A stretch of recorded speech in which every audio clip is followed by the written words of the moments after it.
Le projet dans lequel on s'est lancé, on l'a appelé La haine de la poésie. L'inspiration première, c'était pas Georges Bataille. On s'est rendu compte après coup qu'il y a un livre de Georges Bataille qui s'intitule La haine de la poésie. L'inspiration première, c'est l'essai de Ben Lerner, The Hatred of Poetry. Ben Lerner dit tout le monde a une idée de ce qu'est la poésie, mais personne n'en lit. T'sais. Alors, à ce moment-là, c'est pour qui t'écris, puis c'est qui ta communauté, puis pourquoi est-ce qu'on fait ce qu'on fait? C'est un peu ça la question. Pourquoi est-ce qu'on fait ce qu'on fait, puis à quoi ça sert aux autres, tu sais?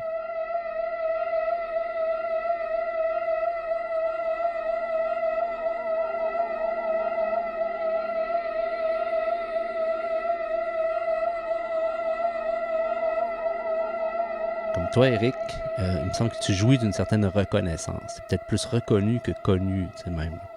De la même façon que Gauvreau. Moi, je connais 2 personnes qui ont lu les œuvres créatrices complètes, mais tout le monde, tu sais, connaît Gauvreau.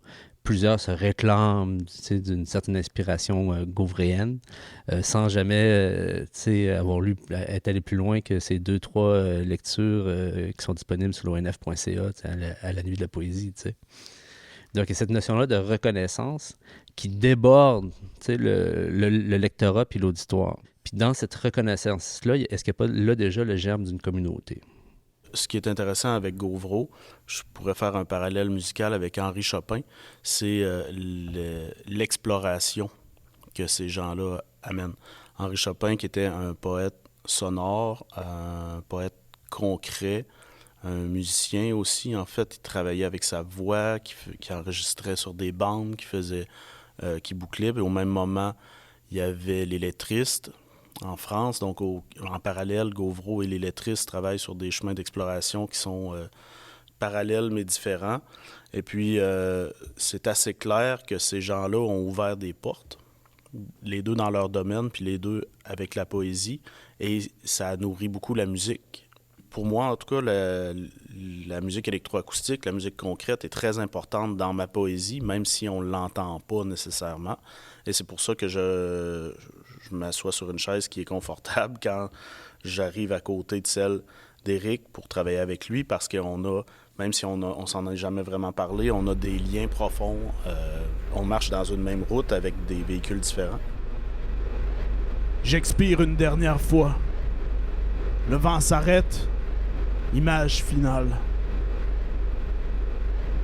Une plume se fixe sur le sol. Ma main se dessert sur un bout de fil.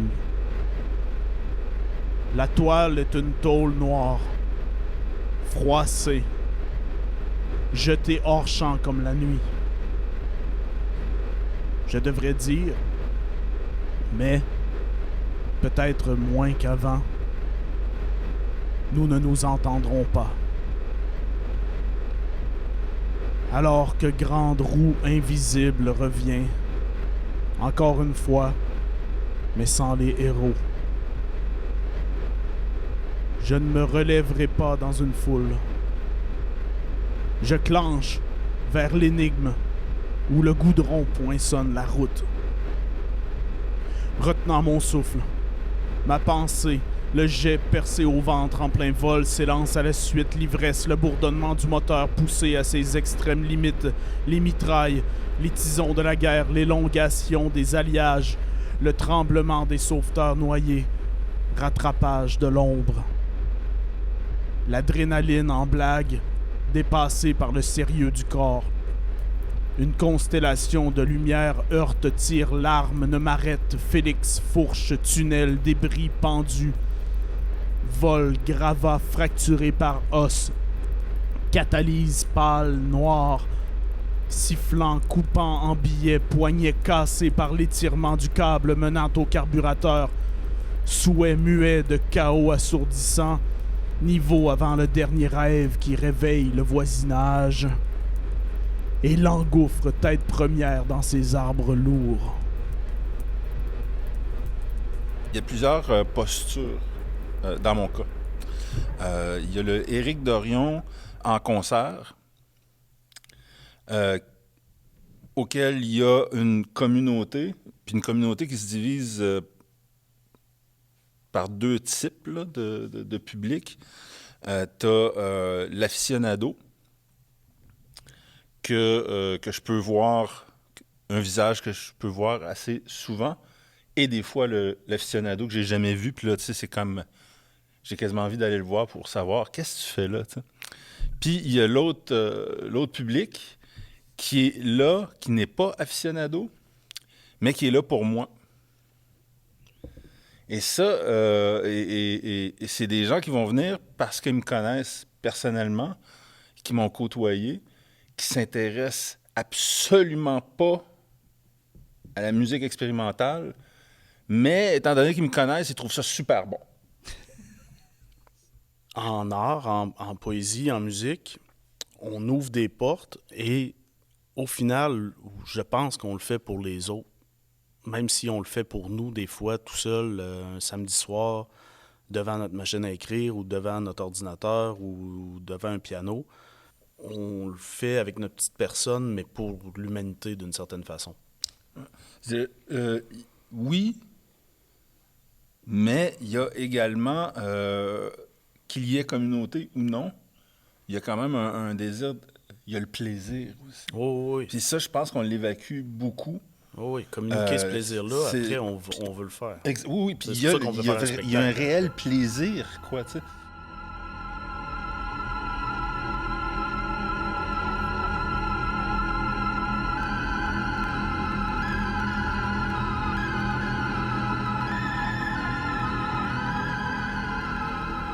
J'aimerais pouvoir répondre aux questions qu'on me pose sérieusement. Celles qui me dépassent, celles qui se posent pas, celles qu'on me répète. Celles du milieu académique, celles de la rue, mais je pense qu'il y a une majorité de ces questions-là auxquelles seul le poème peut répondre. Évidemment, comme tout assassin qui agit en dilettante, je passe à côté de la majeure partie de mes victimes, c'est-à-dire celles qui le méritent et pour lesquelles je n'ai ni commande ni alibi. En réalité, je n'ai jamais écrit et je n'écris jamais. Je note tout dans ma tête et je couche sur le papier le maïs soufflé qui a explosé dans la terre comme le faisaient les Iroquois que les explorateurs français ont vu faire lors de leur premier voyage. Je me pose des questions graves. Quelle est la valeur d'usage du poème? Je ne trouve pas de réponse, alors je retourne sur les bancs du restaurant où je discutais avec Sean en mangeant des hot dogs de la soirée de la veille. J'aimerais répondre aux questions que l'on ne me pose pas, de la difficulté toute américaine d'haïr le sang qui coule dans nos veines et de l'absurdité de cette préoccupation qui ne tient pas la route au niveau biologique. J'aimerais trouver une réponse à ceux qui questionnent les fins de chapitre des crises qu'on ne laisse pas éclore. J'aimerais donner la réponse finale aux enfants gâtés qui pleurent contre les changements sociaux que l'on tente de voir arriver pour de bon, qui parlent à un volume trop fort amplifié par des organes de presse dans les entrefilets de la publicité. Mais la seule réponse que je trouve est la question suivante.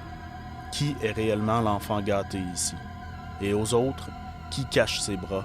Qui sait réparer la vieille hélice? Mais aucune ne se rend vraiment par-dessus les bâtiments qui sont des écrans du spectacle.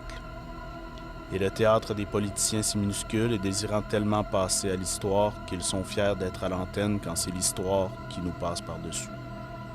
Comment répondre à une question sur l'écriture quand on n'écrit pas? Quand on façonne des raps d'escalade et sous les nuages une décharge punk hardcore qui mène droit dans le mur. J'écris en quête et en fuite à la fois, évidemment pour et évidemment contre, avec une définition du mal qui motivait bataille. Mon double aurait fait un bon éditeur puisque je suis capable d'aimer sincèrement une foule de styles et de filons différents, mais je replonge toujours la tête dans l'eau avec ce besoin insatiable de me noyer, à retourner souffler dans la carcasse de mon avion perdu en mer. Il n'est pas question que je réponde à la fin. Je préfère prendre une bière avec le diable un soir sans lune puisqu'il est moins occupé ces soirs-là.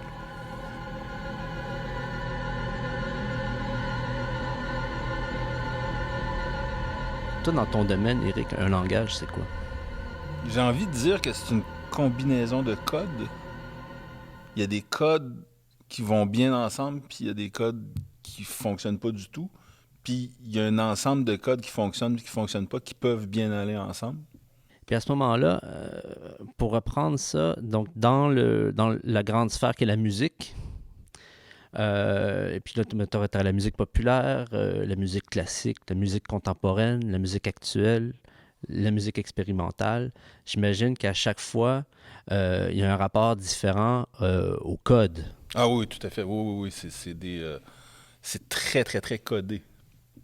La musique classique, tu peux pas être plus codé que ça, ou le western, ou même la musique actuelle est très, très, très codée. L'avènement de la musique d'exploration a permis un éclatement des codes et un mélange de codes. On revient encore à la citation. Ça va emprunter des codes à la musique classique, des codes à la musique populaire, des codes western au rap. Donc une circulation des codes. Absolument. Ouais. Ce qui peut être bouleversant quand tu es un auditeur de musique codée. J'aurai besoin de la fureur que je cueille à l'instant même. La ligne mince, la mince ligne de vie. Comme personne, je suis prêt. Je respire. Une plume se colle à ma lèvre. Je souffle. Maintenant.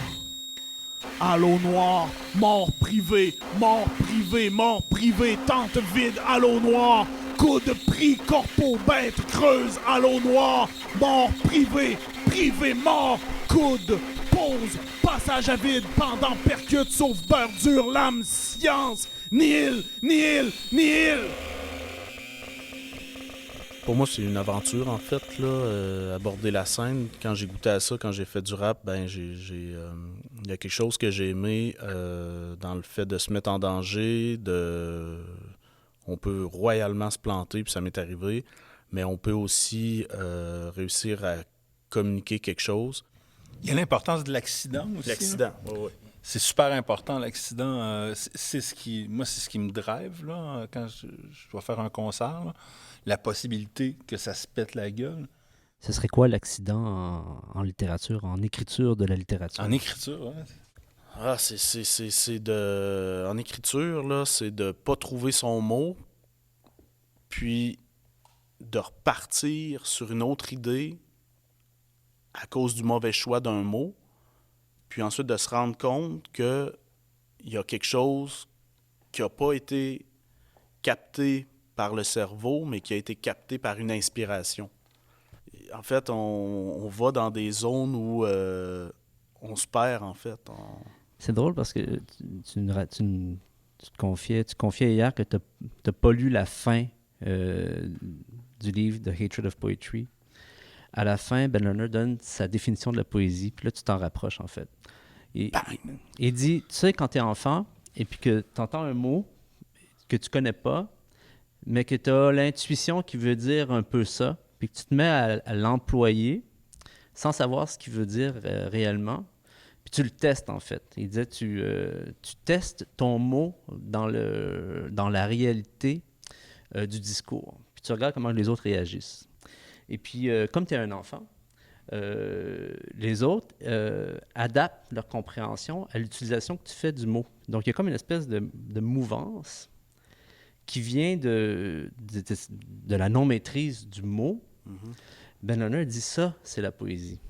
Et il dit, quand tu deviens adulte et que tu maîtrises le langage et que tu as la satisfaction d'insérer un mot dans une phrase avec un clic mécanique de précision, eh bien là, tu es sorti du champ de la poésie.